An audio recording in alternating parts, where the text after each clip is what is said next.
Hey, okay. I had a hard time finding the link. I don't know how I missed it, but I think I thought it was the one for yesterday or something. So sorry about this. I imagine some of you are going to have to listen to this another time. But for those of you who have hung in with us, I guess it's better late than never. So what say we take a look at Luke chapter 22. We looked at his version of the synoptic apocalypse last time and saw some distinctive features of the Gospel of Luke, like this difficulty explaining away the delay of the parousia, the second coming of Christ, and the issue of whether he's answering the question only about the destruction of Jerusalem and the temple, or if he's talking about the second coming. And it seems like it's mainly just the destruction of the temple here.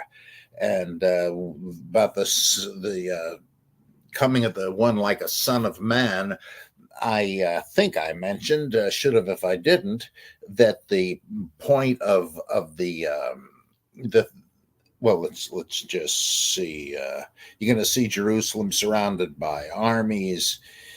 Flee to the hills if you can. Let's see, and it seems to be talking about the eschaton, the coming of Jesus to rescue his people.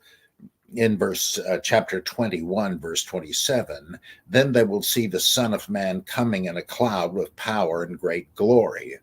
Now, that's the key we're going to get right back to, but in 18, now when these things begin to take place, look up and raise your heads because your redemption is drawing near.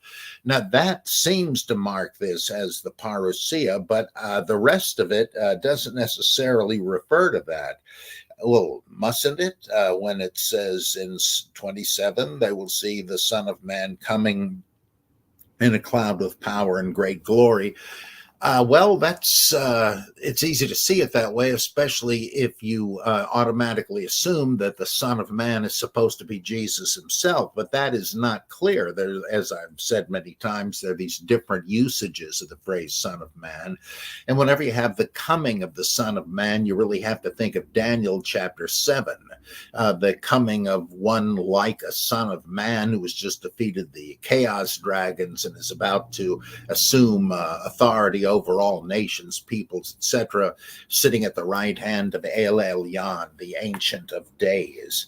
And this was originally a creation account, but it was repurposed by the compiler of Daniel, who saw it as the imminent victory of the Hasmoneans, the Maccabees, and their forces over the Seleucid Empire. And that would, the actual author of Daniel, living in the 2nd century BCE, not Daniel in the Babylonian exile, he's repurposed this to signify that victory and the utter banishment of the Seleucids who ruled Palestine and were trying to stamp out Jerusalem and I should say stamp out Judaism.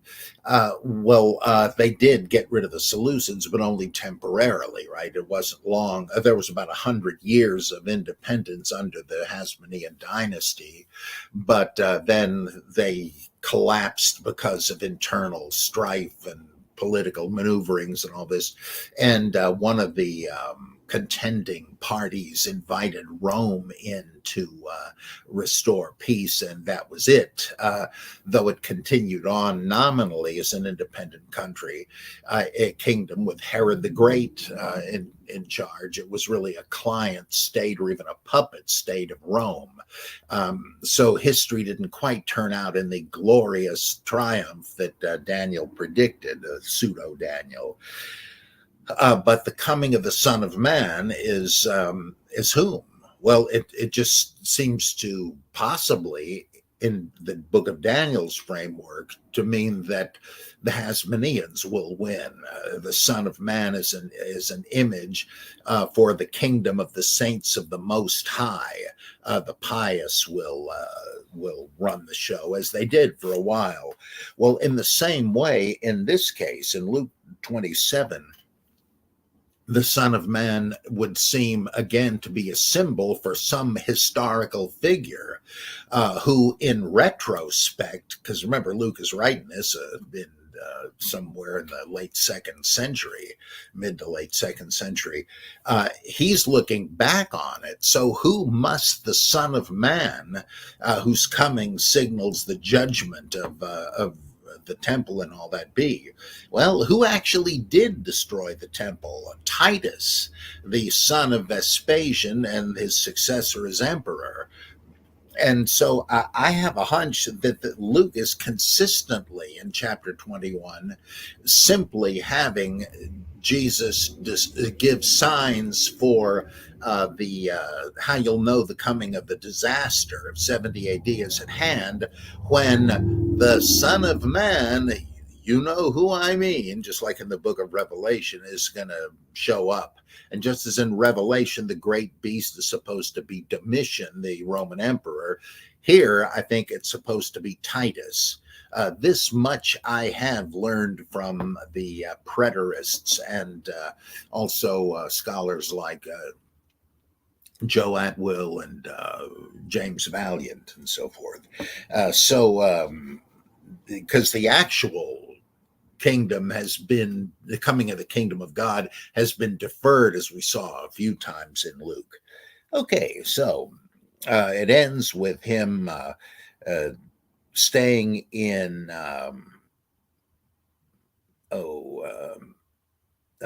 Bethany, right? I think, and going into the temple. Spending the night on the Mount of Olives, and then in the morning going to the temple to teach for who knows how long. And then it starts with 22:1. Now the feast of unleavened bread drew near, which is called the Passover, and the chief priests and the scribes were seeking how to put him to death, for they feared the people. What does the one have to do with the other? Well, Jews figured that if there was any prime time for the Messiah to come, it would be in at Passover, whatever year it happened to be, and the elders of the temple knew that, and they realized that somebody was going to try to light the fuse and start a messianic revolution. And of course, that's what Brandon and others said Jesus was doing in the cleansing of the temple. But at any rate, they had double the amount of temple police on the scene in case anybody tried anything. And so they, for the same reason, the chief priests felt it was important to get rid of Jesus, but this was apparently not the time to do it, because with that many pilgrims in the city, if they arrested Jesus publicly, who knew what might blow up? And so they're figuring, well, this is the best time to do it, but not in practical terms. Is there some way we can do it on the sly? Then lucky for them, right? In verse 3, then Satan entered into Judas, called Iscariot, who was of the number of the 12. Interestingly, it's as if we didn't know he was among the 12. Why is that repeated? Well, it's conceivable. They're trying to remind you, because you may have remembered that there was another Judas in the group, because it was a common name, but that doesn't really seem to do the trick anyhow. But what motivated him to turn Jesus into the authorities? Well, not so much what as who. Oh, I don't know. Could it be Satan? Indeed it was, right? And so he entered into Judas. Judas is apparently not only demon possessed, but Satan possessed. You kind of wonder if his eyes turned bright orange like fire. I don't know.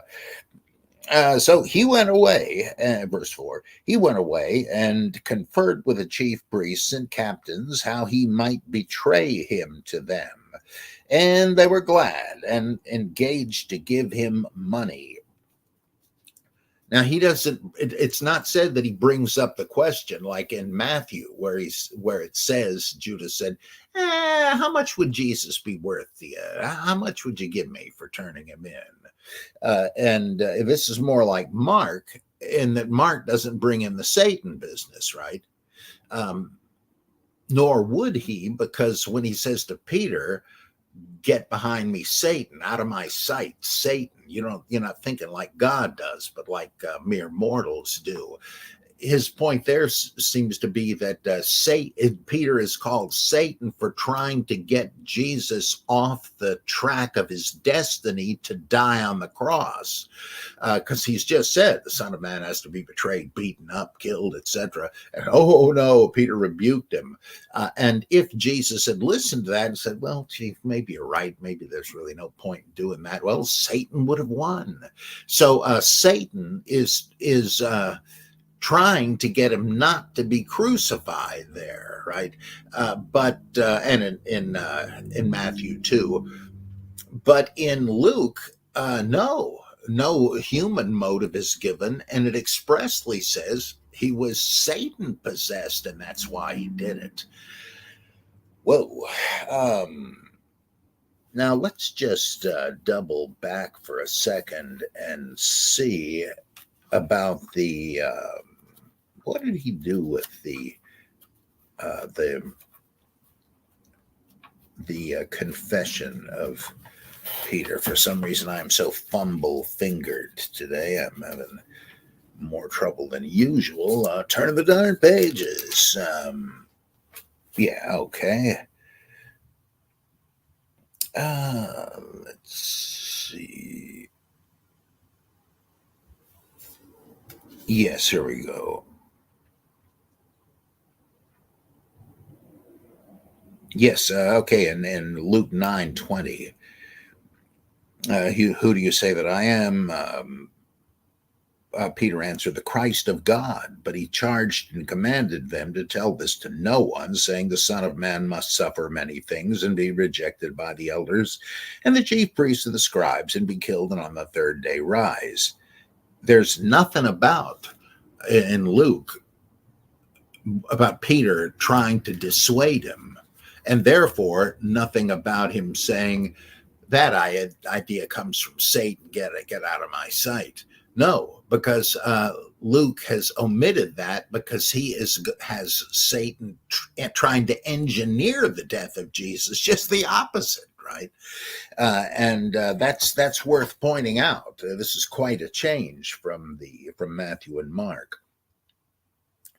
Okay. And so no human motive, but rather Satan. And they agreed on the price, though they don't tell us what it is. Matthew did. Remember, he got it out of Zechariah without saying so.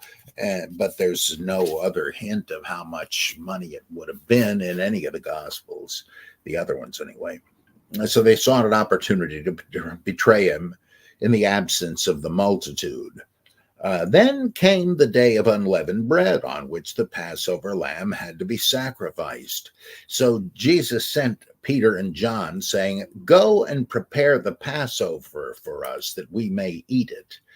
They said to him, "Where will you have us prepare it?" He said to them, "Behold, when you have entered the city, a man carrying a jar of water will meet you.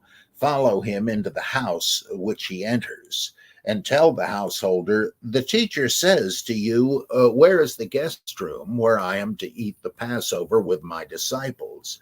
And he will show you a large upper room furnished, and there make ready."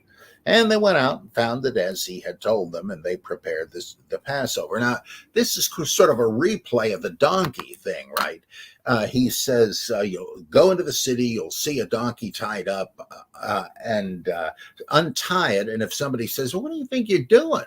You say, "Oh, the Lord has need of him." And they'll say, "Oh, okay."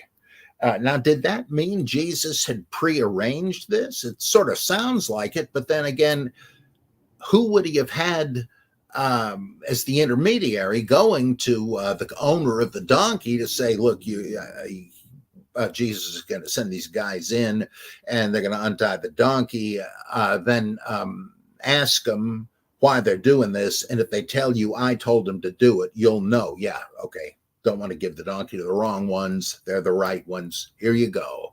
This is the same sort of thing. But how would he have did this to the owner of the donkey? Wouldn't it have been by sending one of the disciples to tell the guy that? It doesn't say that. So is this that Jesus is clairvoyant, prophet, or what? Well, you don't really need to know, so they don't bother telling you. The same thing holds true here. Is this a prearranged signal that when they come into the city, this guy will be watching for them and he'll hoist to this amphora with the water in it on his shoulder?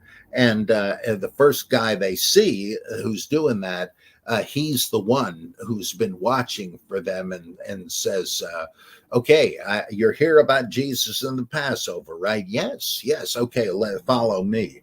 But again, who would have been the middleman to tell the guy to be on the watch for these fellas? And how long? I mean, did he stay there for days or hours or whatever? They don't care. They don't get into that.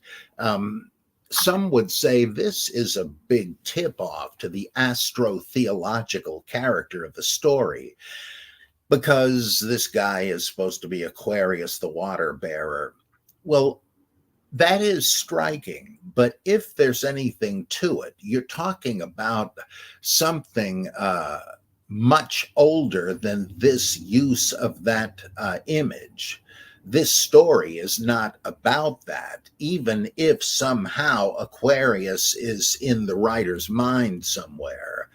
It really does, because I receive the impression from reading astrotheological stuff that though they point out striking correspondences between something in the Gospels and something in ancient astrology, they go on to say, we found the real meaning of this passage. I don't think you have. You might have found, like Samson was the sun god originally, but the story of Samson is no longer about the sun god. It's just this super strong guy, Samson. It's sort of been forgotten that he was the sun god. Same thing with Elijah and so forth. In the same way, it's possible this was remotely suggested by Aquarius, but that's not what the story is about anymore. So I'm not attacking the astrotheology thing. It's just that that's kind of archaeology, not exegesis. So, okay. Now you'll notice Jesus is mentioning that this is the Passover, and then, but that's still context. See what happens when we actually sit down or recline at the table with Jesus and the 12. Okay, that's in verse 14. When the hour came, he sat at table, and the apostles with him, a reclined table, and he said to them, I have earnestly desired to eat this Passover with you before I suffer. Then we start paralleling Mark and the others, but he says, in the story, in the scene of the Last Supper, in the other Gospels, in Mark and Matthew, there is no internal reference to it being a Passover supper.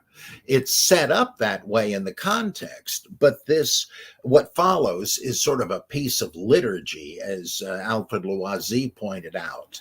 The wording to follow, and he says, this is so-and-so, this is so-and-so. It sounds like a part of a liturgy, not just common conversation. And why would he even say this if it weren't a ritual in progress, which means part of a communion or Eucharistic liturgy has been used to fill out the scene here. But the reason I'm pointing this out is that it's not clear that the Last Supper is a Passover supper if you just look at the part of the text that has to do with them sitting down to eat and what Jesus says. So it's not clear simply from the supper text that it's supposed to be Passover. And in fact, it can't be when you get to the Gospel of John, because when Judas gets up and leaves, they say, oh, well, he must be going to do some preparation for the Passover. Well, that kind of implies that this ain't the Passover, right? It's the Last Supper of Jesus with the disciples, but in John, it's not a Passover Seder. And it's not clear that it would be in the other Gospels, except that it's been placed after a mention of the Passover coming, and that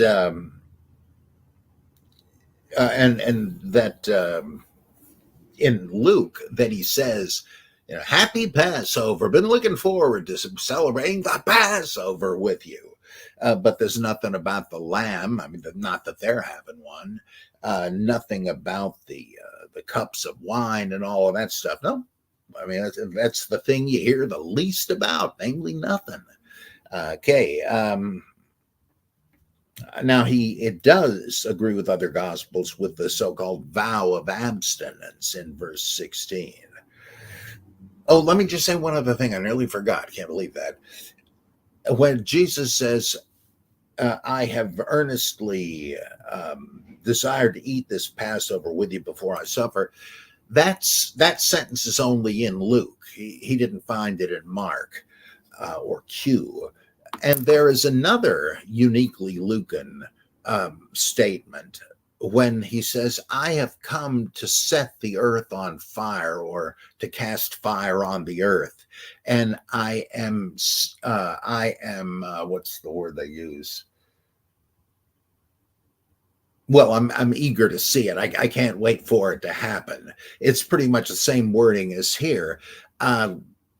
That's one of the signs where you have to suspect you're dealing with the evangelist's rewrite, that he likes this phrase, or it comes easily to him. So here's, just like in the parables, oh, what will I do? Oh, I will do so and so. That's just Luke. And the same thing here. So you can see his hand rewriting what he received from the other Gospels. So the vow of abstinence, sorry.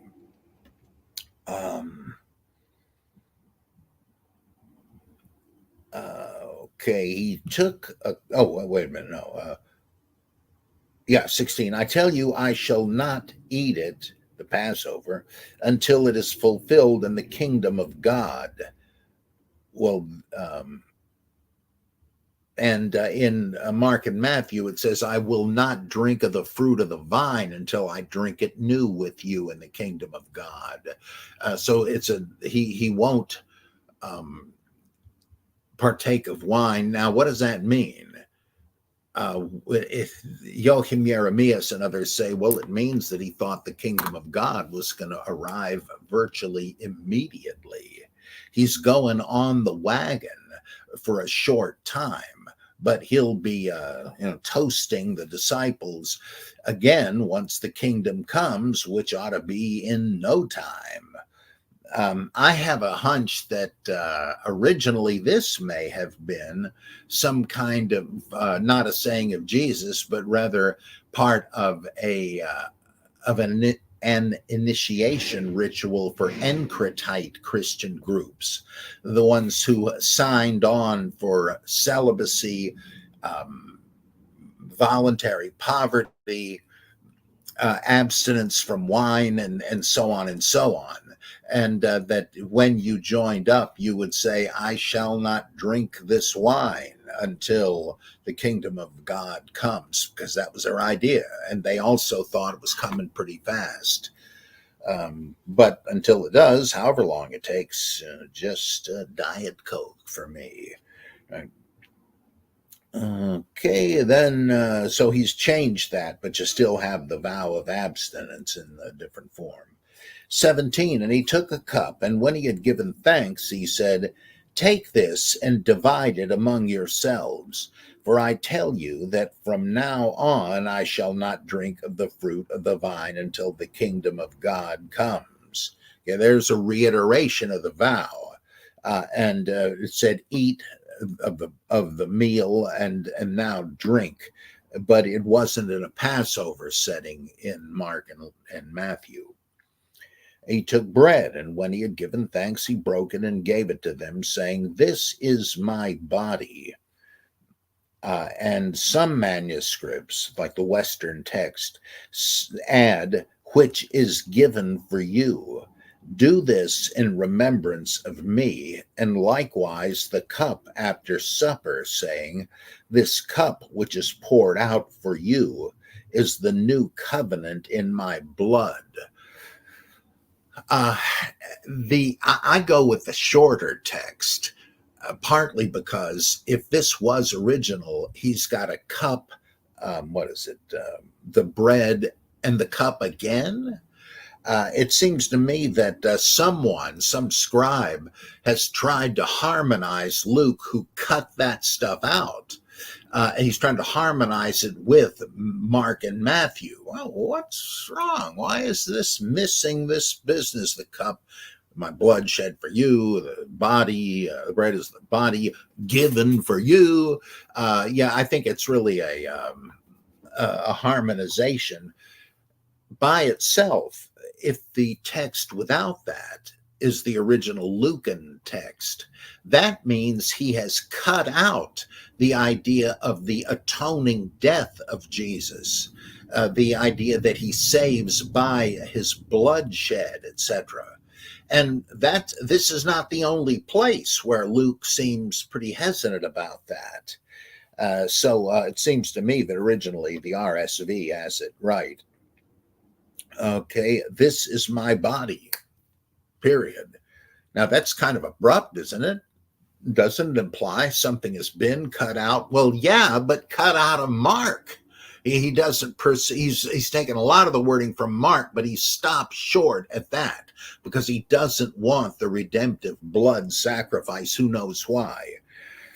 Okay, 21. But behold, the hand of him who betrays me is with me on the table right now, one of you. For the Son of Man goes as it has been determined. Determined by whom? The Father, probably. Could be Judas, though. He's the one that arranged the soon coming arrest. Yeah, if the Son of Man goes as it has been determined, but woe to that man by whom he is betrayed. It's just like when Joseph says to his brothers when he reveals his identity, and they say, "Oh boy, the jig is up now. He knows who we are. We didn't know who he was until now, but we betrayed this guy and left him for dead. I shudder to think what he's going to do with us." And I guess Joseph knows what they must be thinking. And he says, "Look, relax. Yeah, you meant it for evil. It was a wicked scheme, but God was in it. God meant it for good. So don't worry about it." Well, yeah, it's the same idea here.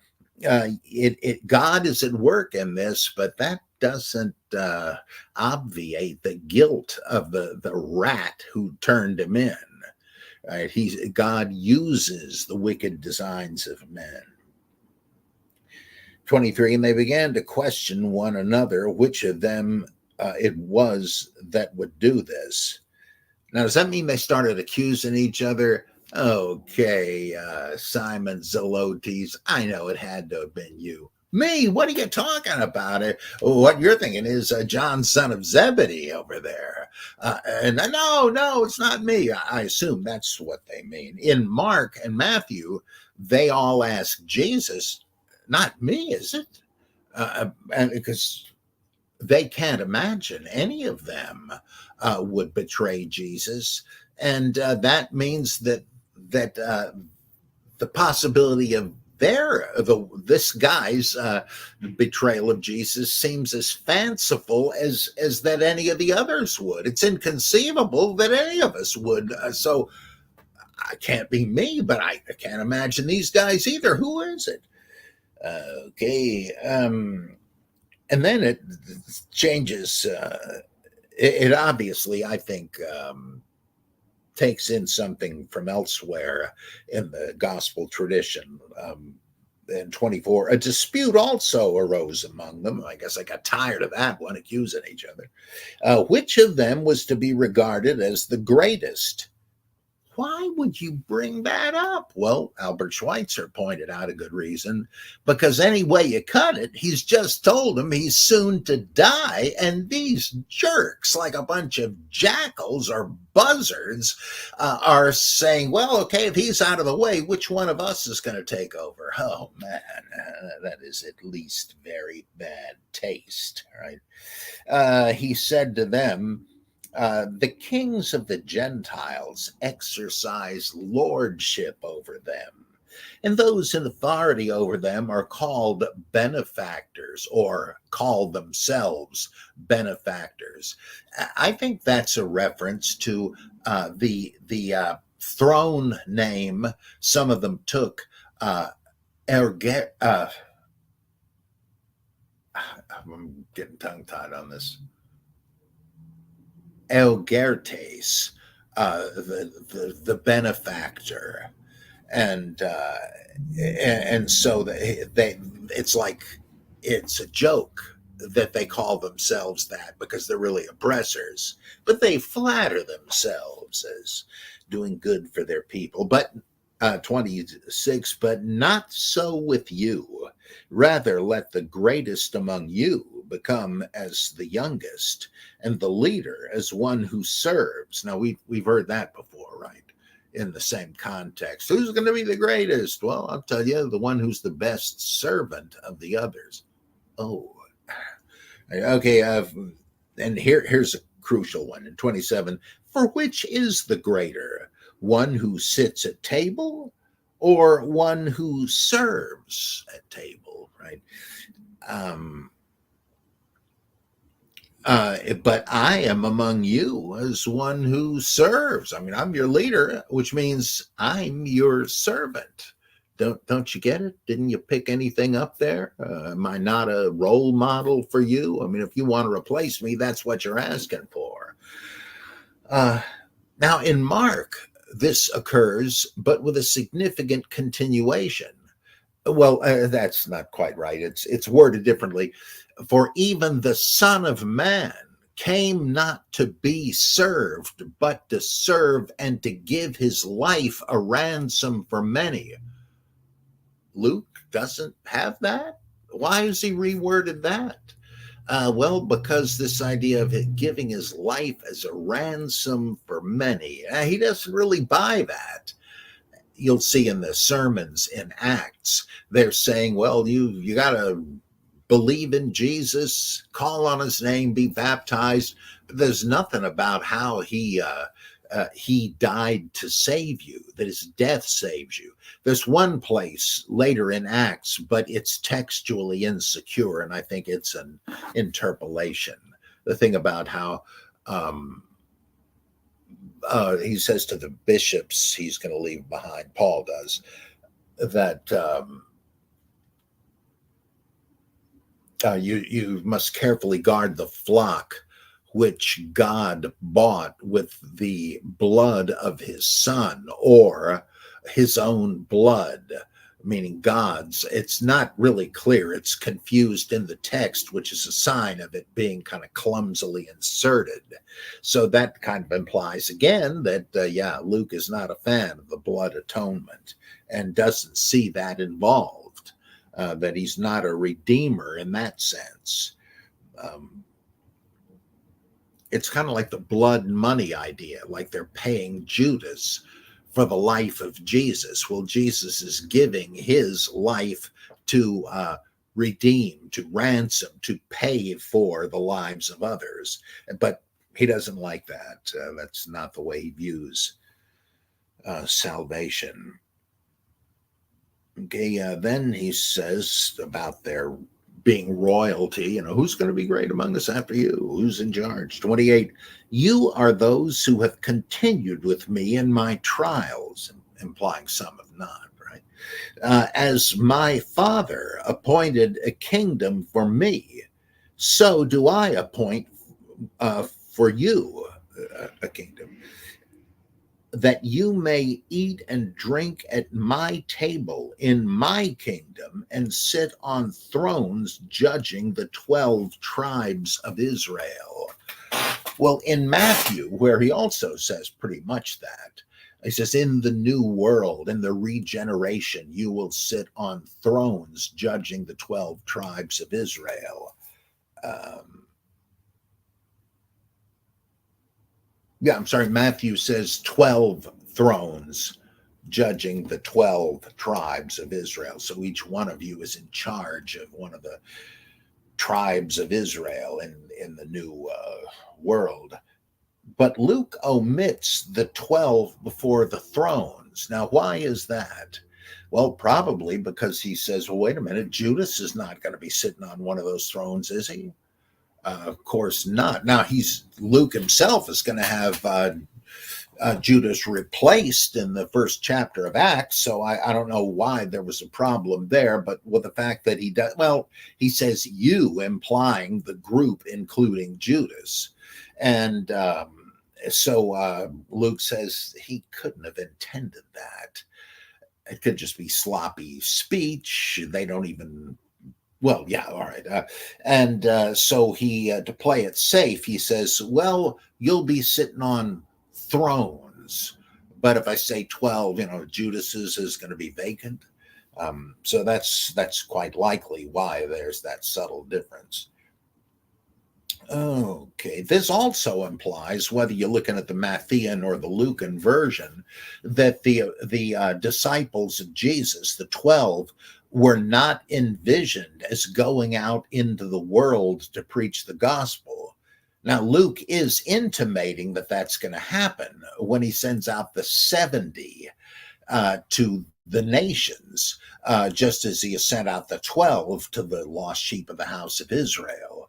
But the tradition he's using here, where he got this prediction, you're bestowing 12 thrones on you and so forth, that seems to have meant that the Christian community would be restricted to the 12 tribes of Israel. And so that the 12 apostles would have their hands full ruling the Christian community in the Holy Land. And that's why Paul, when he enters the picture, is called the apostle to the Gentiles. There are not 13 apostles to the Gentiles, not envisioned there anyway, but 12, and then Paul to cover the whole rest of the map. So that's interesting. These little changes actually often mean a lot, because you got to ask. It's like what Freud said about Freudian slips. He said, if you're just making a mistake, you could have said anything. Why did you say this? And my favorite example is one from my own case. Decades ago, Carol and I were over at her parents' house in the Poconos, and we were talking about funerals, somehow a bright, happy topic, and I made the remark without meaning to say this. Well, I'll tell you one thing: I want a closed casket wedding. And everybody looked kind of shocked. I said, what did I say? Oh, funeral, closed casket funeral.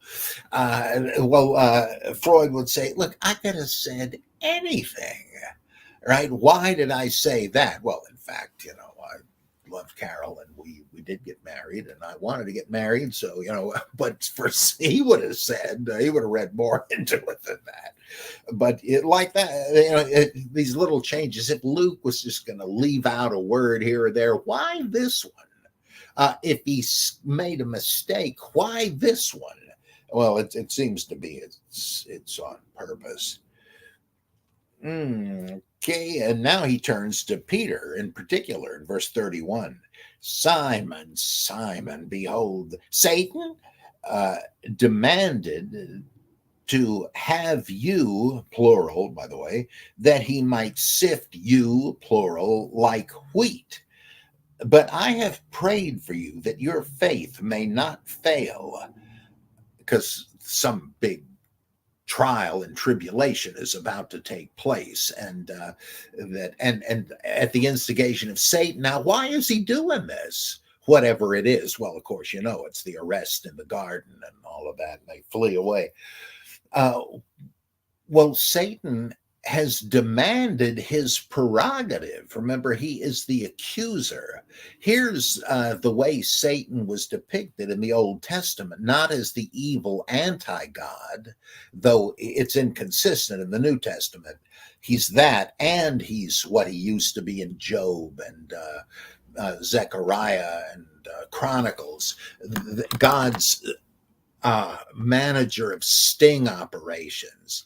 Let's set up somebody who we suspect is perhaps not what he's cracked up to be. See if he'll fall for it. And if he does, got him.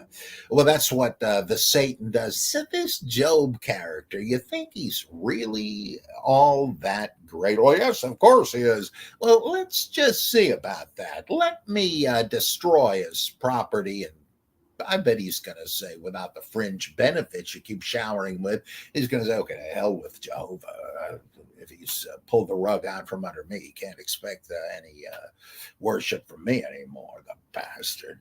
And he says, okay, you're on. Let's find out. And of course, Job comes through shining, right? He says, look, we accepted the good fortune God gave us. If for his own reasons he's decided to give us bad fortune, that's up to him. He's God, I'm not, and I'm worshiping God. And then God brags on him to Satan. He says, what I tell you, he came through with flying colors. And so, well, yes, of course he did, because you limited what I could do. If you let me afflict him bodily, you're going to see a different story. Oh, okay, go ahead.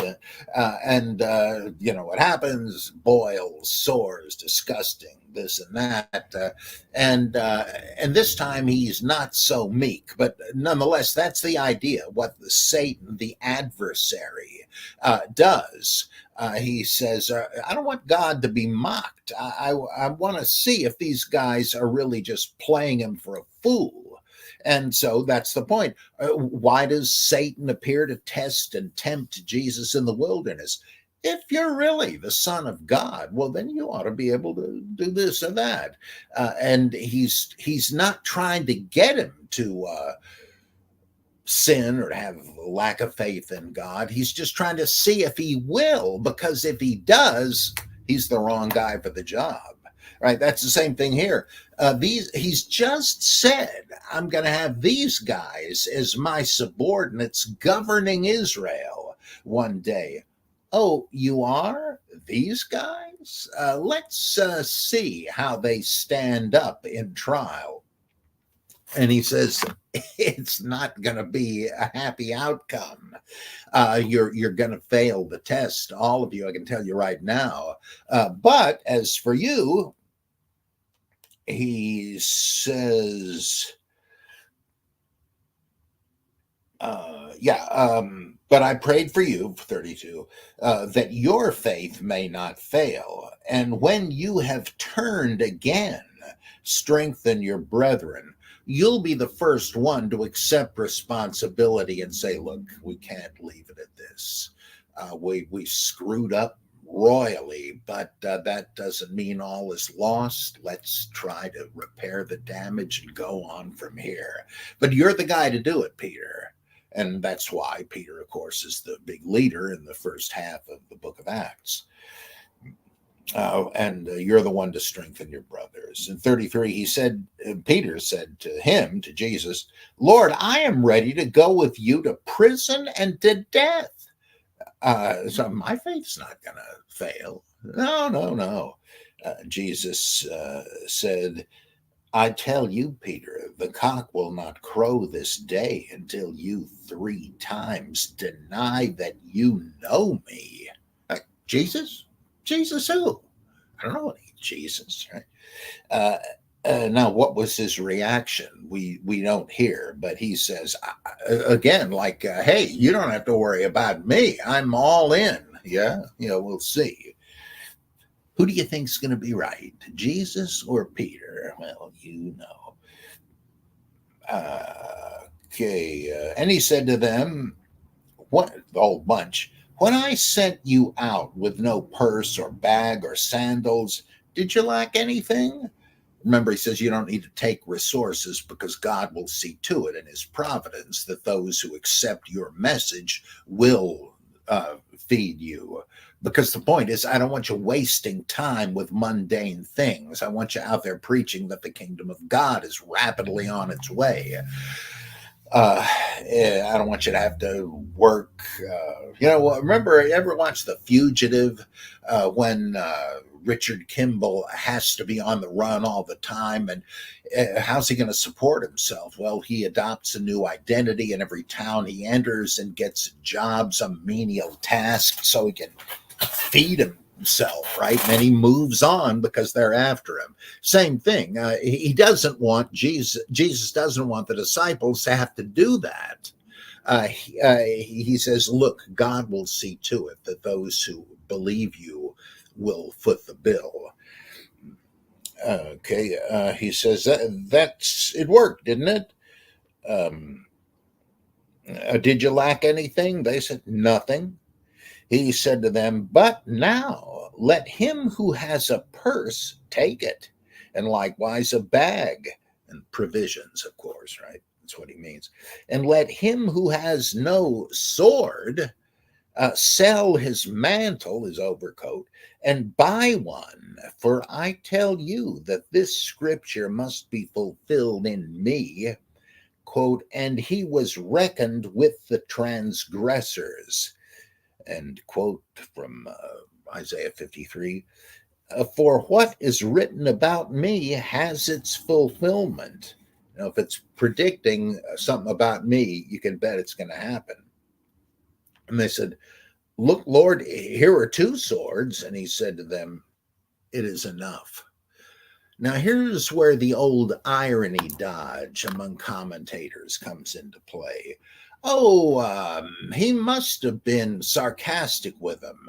He couldn't actually have wanted them to have swords. He's saying, "Look, that's enough. Like, you idiots, don't you see the allegorical point of what I'm saying?"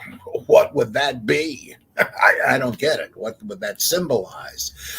It's a order to get a sword if you don't have one. And he tells that to the bunch of them.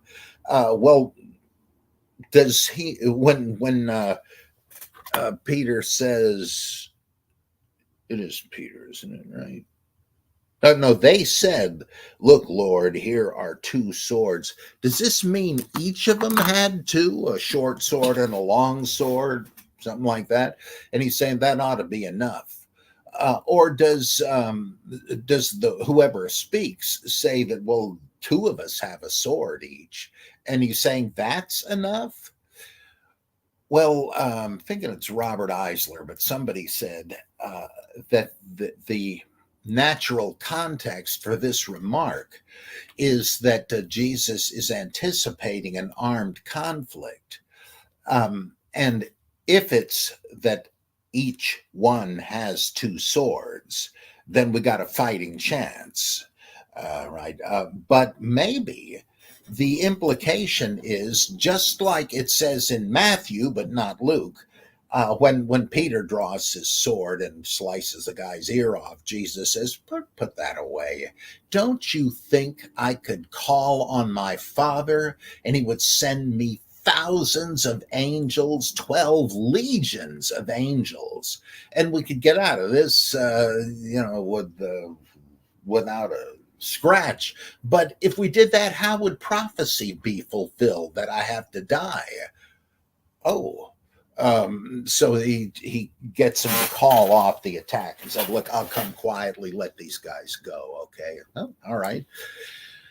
But in Luke, is it possible that wherever he got this saying, it was part of a story where he is saying, two ought to be enough because it won't just be us. I can call on my Father to send 12 legions of angels, and that's what he'll do.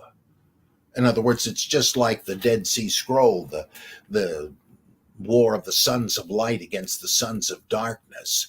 The men of Qumran have the battle plan drawn up, but they're not going to initiate the conflict. They're waiting for the angelic armies to descend, and then they will join in the carnage, right? And that may well have been what he had in mind, especially if you think that the Qumran group, the Dead Sea Scrolls community, were the early church, right? That would make a lot of sense.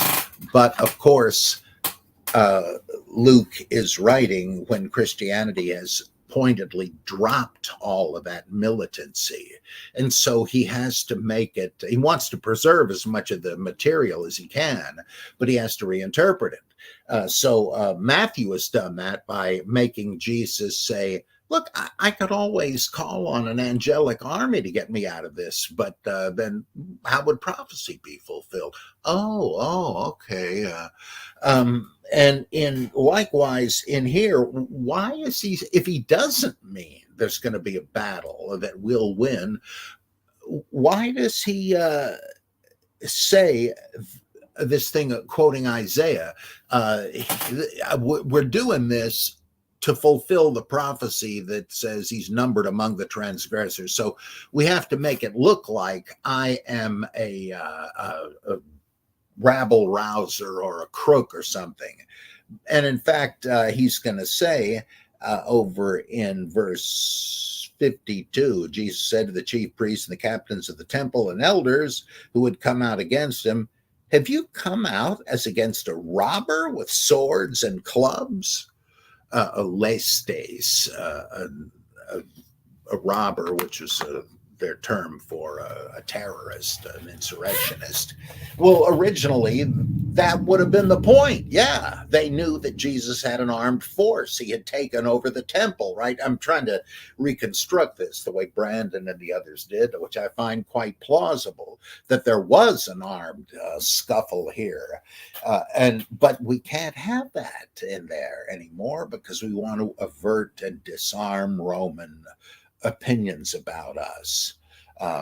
We do have a revolutionary past, but it was obviously a failed attempt. We're not going to try that again. So we're reforming. We're going to be pacifistic, and the Romans will have no excuse to persecute us.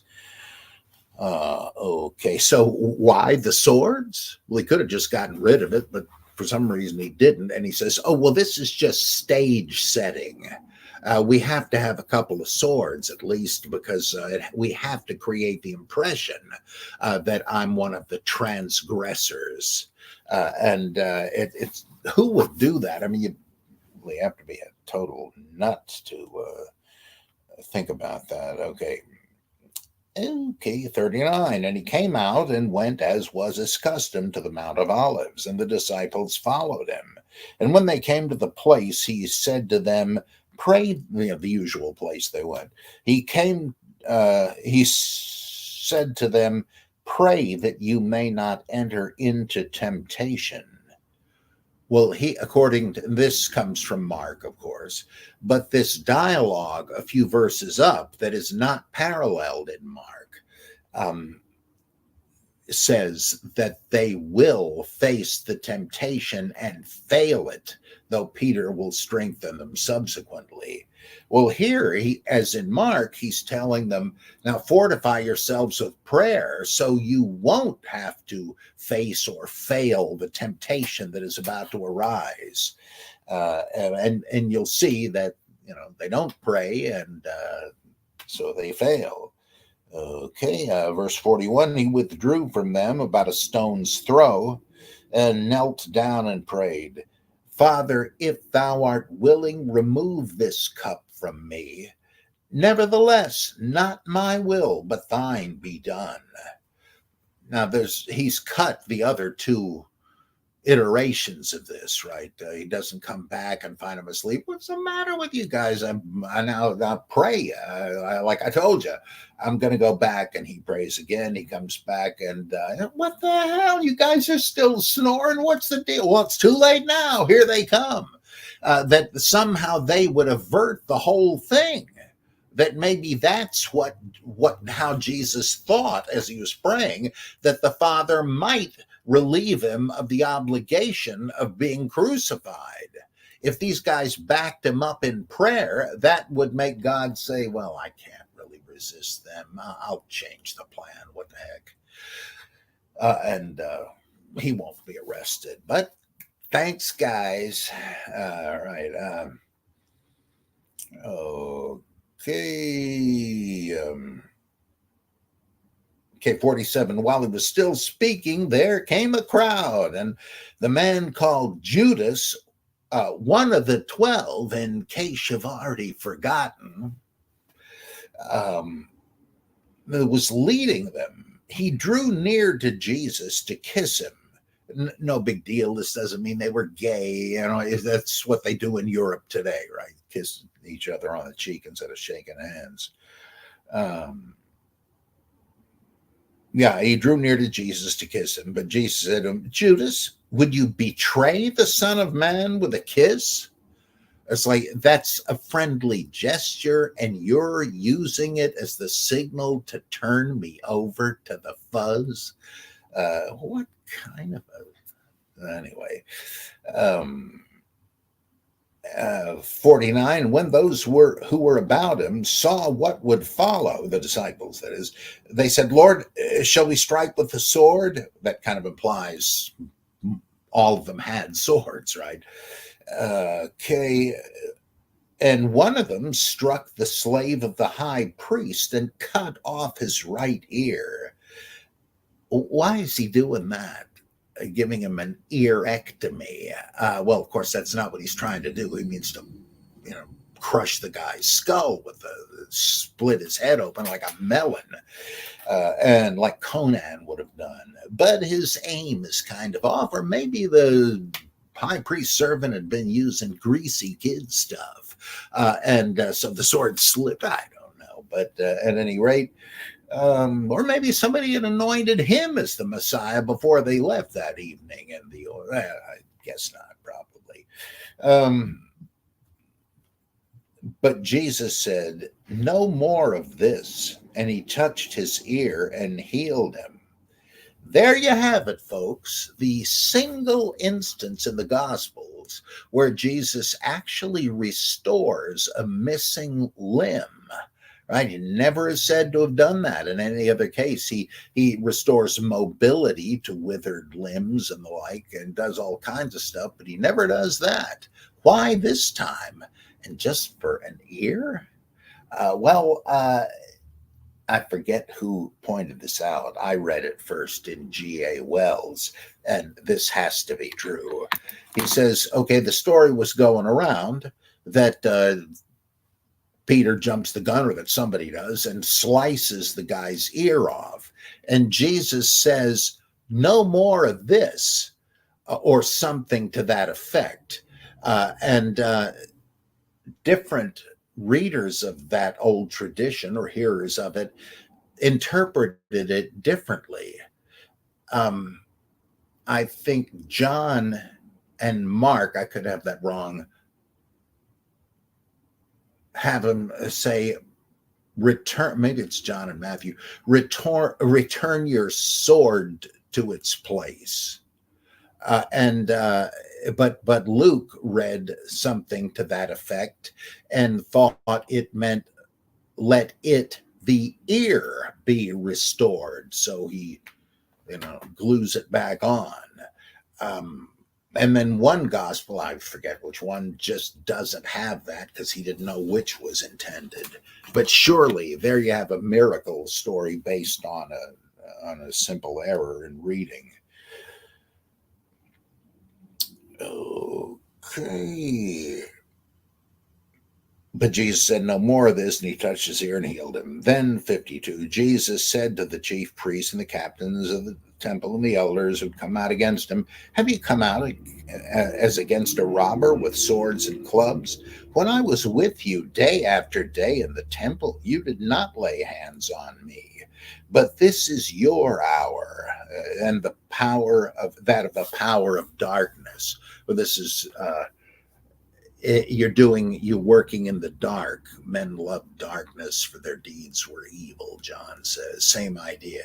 Naturally, you're acting under cover of dark because you do evil. Um, okay, so 54. Then they seized him and led him away, bringing him into the high priest's house. Peter followed at a distance, and when they had kindled a fire in the middle of the courtyard and sat down together, Peter sat among them.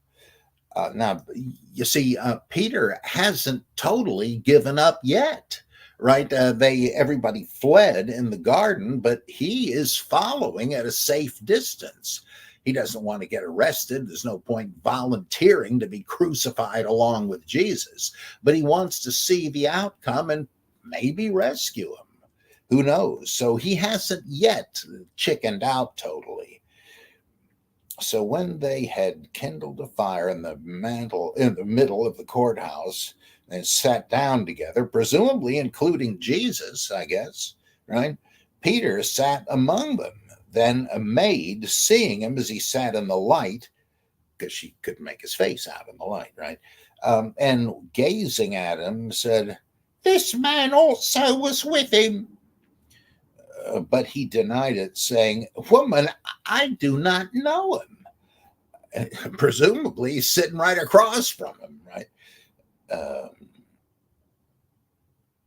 And 58. And a little later, someone else saw him and said, "You're also one of them." But Peter said, "Man, I am not." And after an interval of about an hour, still another insisted, saying, "Certainly this man also was with him, for he is a Galilean." But Peter said, "Man, I do not know what you are saying." And immediately, while he was still speaking, the cock crowed. "Arr, arr." Not a second time, as in Mark, right? You ever notice that? Before the cock crows twice, you will have betrayed me 3 times. What was the point of that? I mean, isn't one enough to say before dawn you will have? Well, Luke apparently thought so and abridged it at that point. One crow this time. You will deny me 3 times. And hearing that, oh, this is just great drama.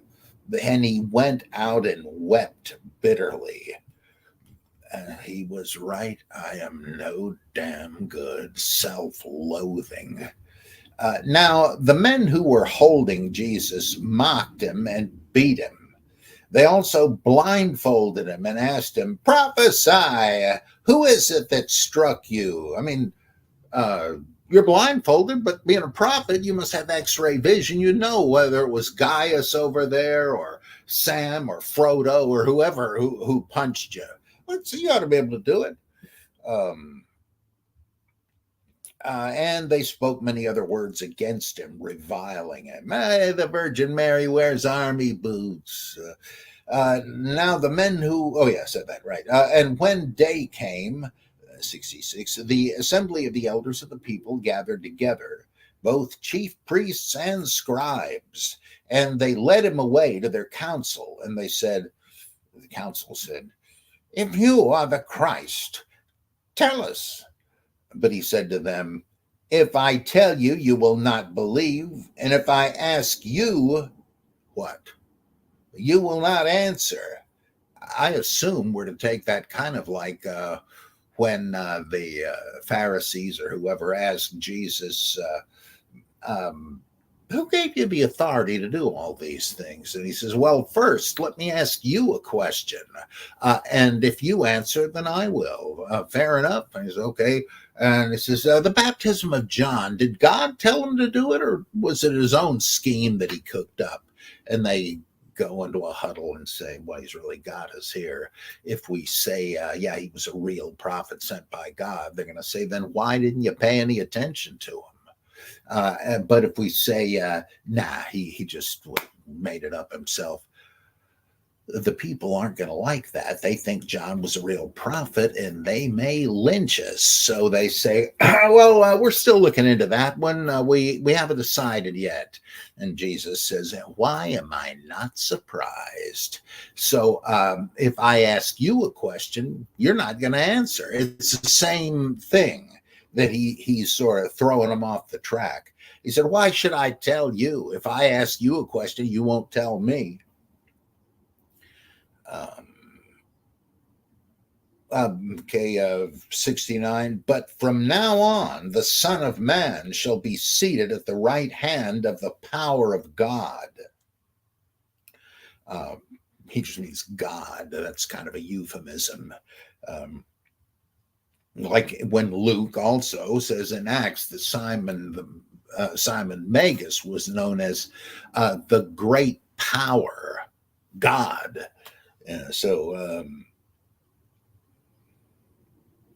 Yeah, okay, 70. And they said, are you the Son of God then? And he said to them, you say that I am. And they said, what further testimony do we need? We've heard it ourselves from his own lips. Have they? Commentators are desperate to say that his answer is a big yes. But it seems to me that's no idiom. That's just an equivocation, right? First he defers the whole thing by saying, "Whatever I told you, you wouldn't believe, so why bother?" And now he's saying, "Well, you're saying it, not me. I haven't said it. You've just said it." And they say, "Good enough." I take that as a yes. Okay. And that brings us to the end of 22.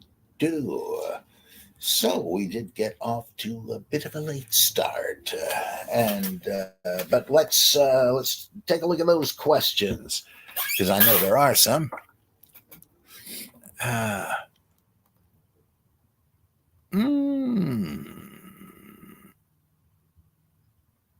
Oh boy, there are loads of them. I can't believe this.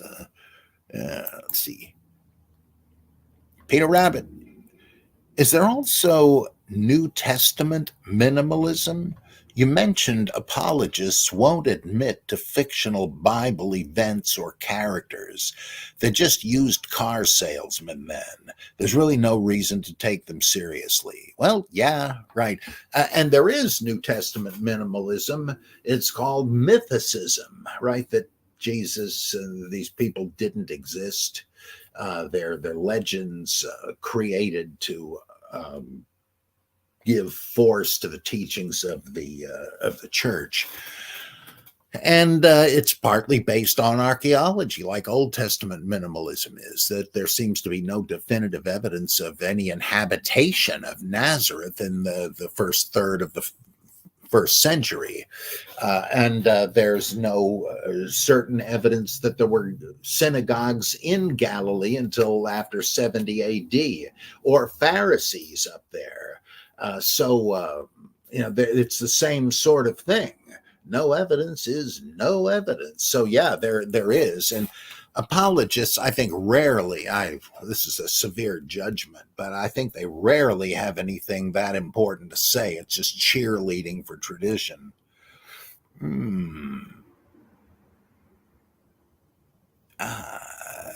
Okay. Just a Man from the Past says, hark, the Herald Tribune sings, advertising wondrous things. I'm old enough to remember when the New York Herald Tribune was still published, by gum.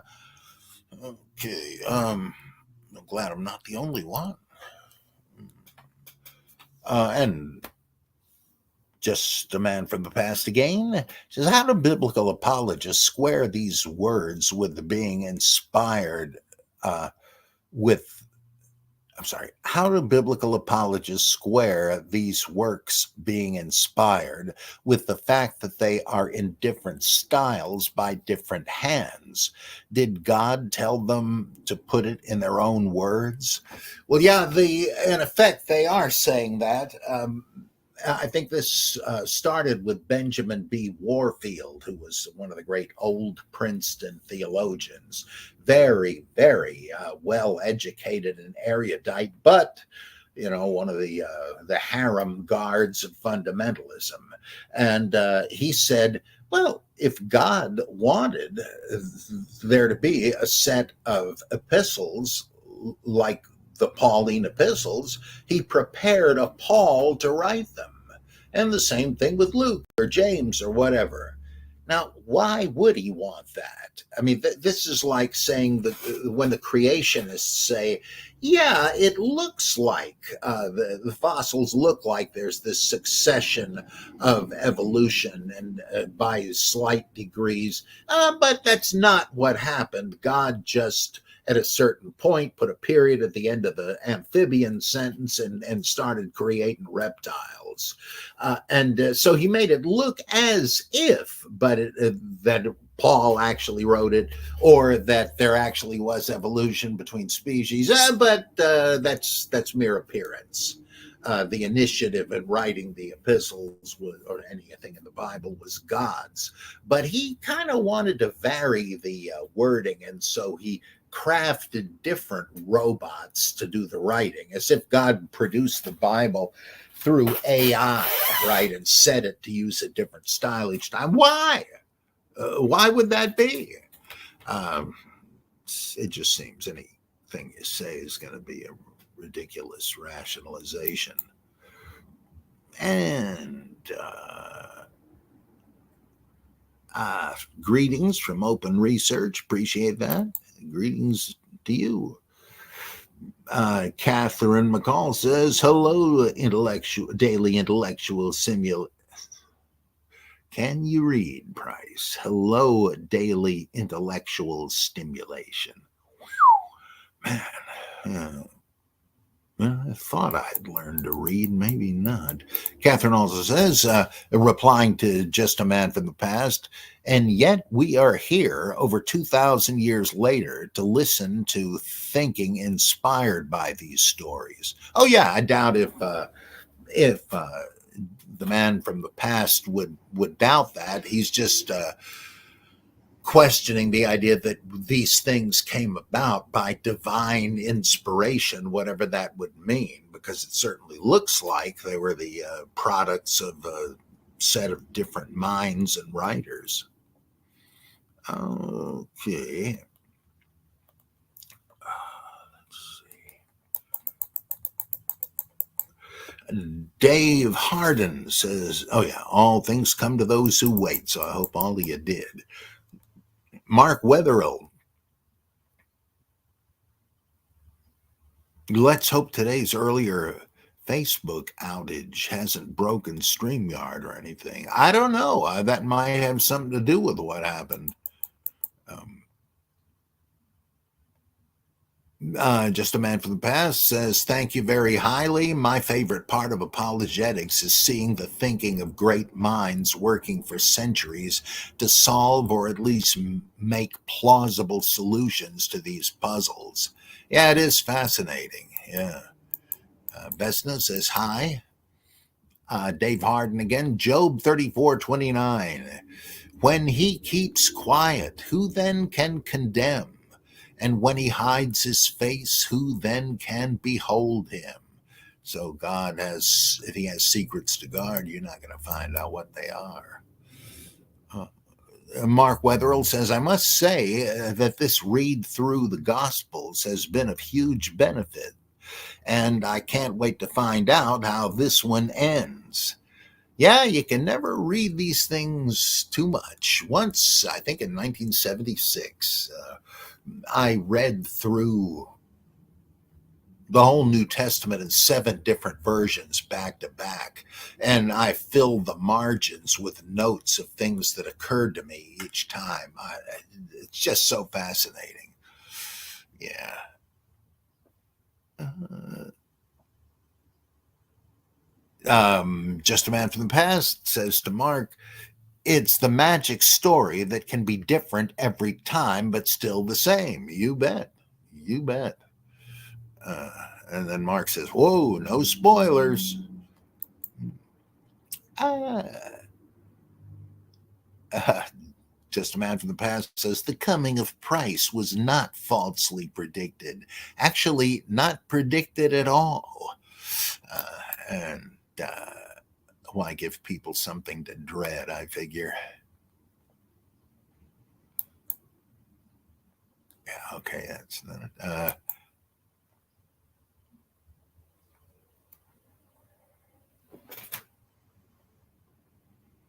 Oh, yeah. Laughing with tears, Catherine says.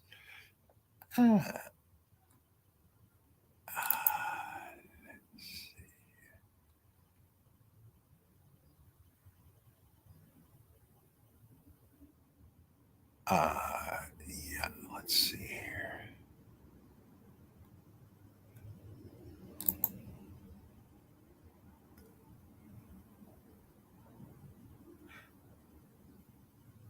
Catherine says it had been determined by Jesus. This is all Jesus's plan. I guess the Facebook outage, right, and so forth. Um, Open Research says, as in the Passover plot. Yeah, that's. I'm glad you mentioned that. I reread the Passover plot now many years ago, but after years after I first read it, and it occurred to me that Hugh Schoenfield, excuse me, uh, was one of the old time rationalists, sort of born out of time. He was really good on the historical religious background of the Gospels. And he did his own translation of the New Testament, which I love. It's called the Authentic New Testament. And he said that Jesus was trying to fulfill messianic prophecy as he understood it. Now, some people criticizing him, very controversial figure in the mid 60s, they said that, Schoenfield's version of Jesus just makes him a kind of a scheming charlatan, trying to make it look like, doing fake stunts or staged things to check off messianic expectations. But I doubt if Jesus even existed, right? So, but I had to say, wait a minute, what he's saying is not so stupid, not at all. If Jesus, through his study, which is the way Schoenfield put it, of the scriptures, came to think that this and that were predictions of the Messiah, however he arrived at it, and through some vision or dream or something, felt that he was called to be the Messiah, he figured, well, to be the Messiah, I have to do the work of the Messiah, and here's where it's outlined. So I must attempt to meet those requirements and do this, that, and the other thing. That's not charlatanism, right? That's just saying that, like the prophecies were a guide to whoever should be the Messiah. It's like the sword and the stone. He who pulls the sword from the stone shall be king of all England. And some people tried it and couldn't do it, but he did. Catherine says Judas will be on the throne because Judas is following instructions from Jesus in order to fulfill the plan. I bet you the Canaanite Gnostics thought that because they did believe that Judas was sort of like a high priest offering Jesus as the sacrifice, and there's a bit of a problem given Judas's motivation in like we're left to wonder why in Mark Judas betrays Jesus. It doesn't say. it might imply that he was disillusioned by the thing that happens right before his offer to the Sanhedrin, namely, somebody at the house of the woman at Bethany who anoints Jesus says, this is a waste. How can Jesus approve this? He's always telling people to sell their possessions and give the money to the poor. Well, she could have gotten 30 pieces, whatever, I don't know, 300 silver shekels, I forget, for this rare perfume, but she's just pouring it out. And Jesus says, look, get off her back. She's doing a nice, a beautiful thing for me. Nothing's stopping you from helping the poor 24/7.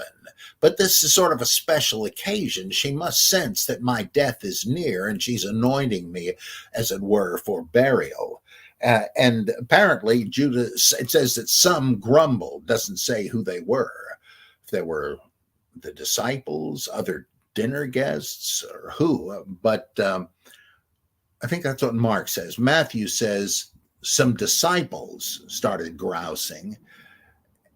And I guess John has the same thing, and has Judas as the one who complains.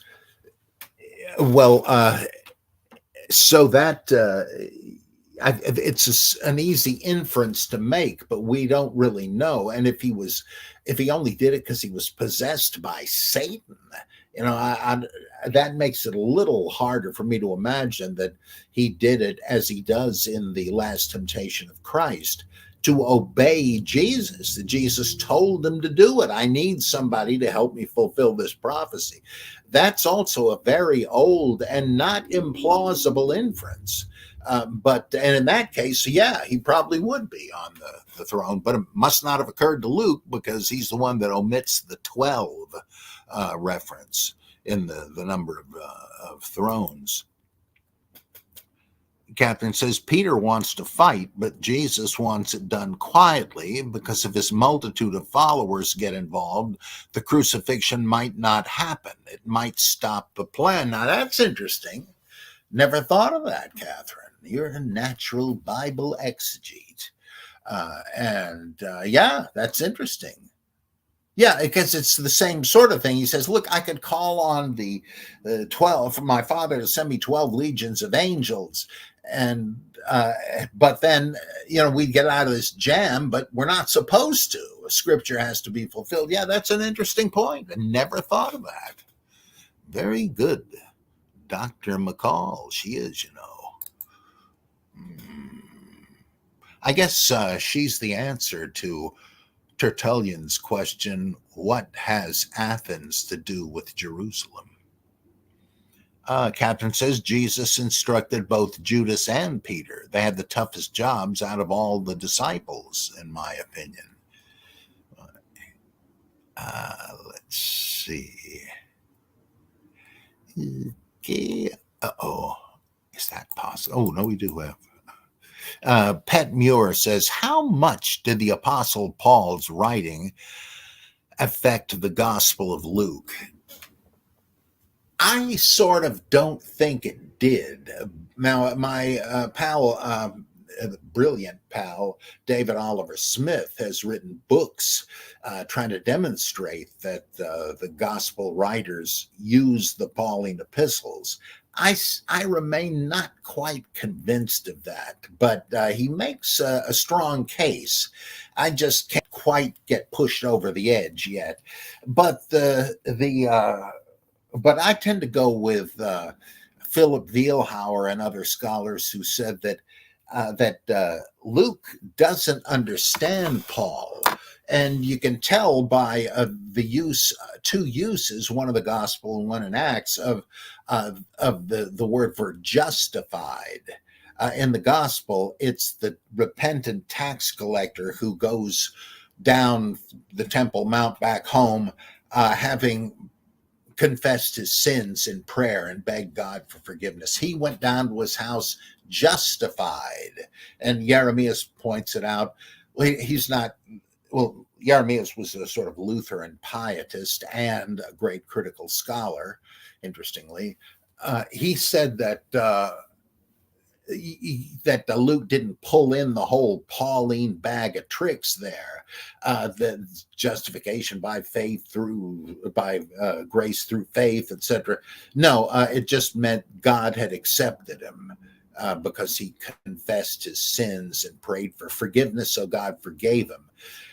Similarly, justification comes up one time in the book of Acts where Paul says to an audience, through Jesus, you can be justified of everything from which the Torah could not justify you. What does that mean? I think he just means be saved or could save you. That really has no echo of what Paul's theology is according to Romans and Galatians. Also, if 1 Corinthians 15 is any thing to go by, Paul, assuming he's the author, didn't believe in a double resurrection of the just and the unjust, though in the book of Acts it says that he did. In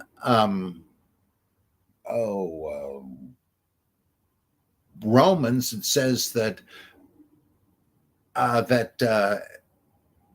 even Gentiles have an awareness of God simply by looking at the creation, whereas in in Acts 17 at the Areopagus, he seems to be saying everybody is ignorant of God, and so they're in. Vielhauer points out a bunch of things. He says this guy just doesn't seem to be conversant with Pauline theology. It's certainly Christian, but in a kind of simpler, later way. So I kind of don't think he did, but Richard Purvo and others have said, oh, yeah, Acts uses the Pauline epistles. I'm not that sure, but you can make a case. It's not a foolish notion. So that's up in the air, as so many of these things are, and one cannot simply tire of balancing this possibility with that one and say, okay, eeny, meeny, miny, mo, that's the one I'm going to pick. You don't have the right to do that. You don't have any basis for real conviction that way. If you can't solve it, so that's the conclusion at the moment. Maybe somebody will come up with something that you never thought of. Oh, yeah, that would solve it. Okay, great. Like when Catherine said about the 12th throne, it might still belong to Judas if he had if he was cooperating with Jesus to get him crucified. Okay. But who knows? You have to be satisfied with provisional judgments and sometimes none at all, just leaving the door open, kind of like when the 11 disciples are trying to choose a successor to Judas. And how do they do it?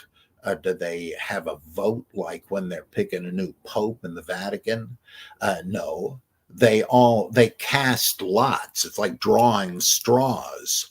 But that's some way of picking an authoritative apostle, isn't it? Well, yeah, it is. It's a good way, they say, because we're all fallible. We have biases. We all look for different things in a leader.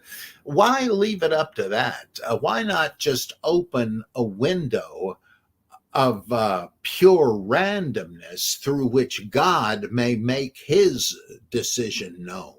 He will control this. It's very much like what theistic evolutionists say about evolution. They realize the whole thing is a chance process. They accept evolution, but they can't just say it happens simply by random accident. They got to have God involved in it some way. So they said, well, maybe if the chance element is opening up that zone of indeterminacy where God presses the button to decide. I think they're really showing the bankruptcy of their view there. It reduces God to a kind of Geppetto or something. a guy at a switchboard or something. So I don't buy that. Well, once again, I very much regret um,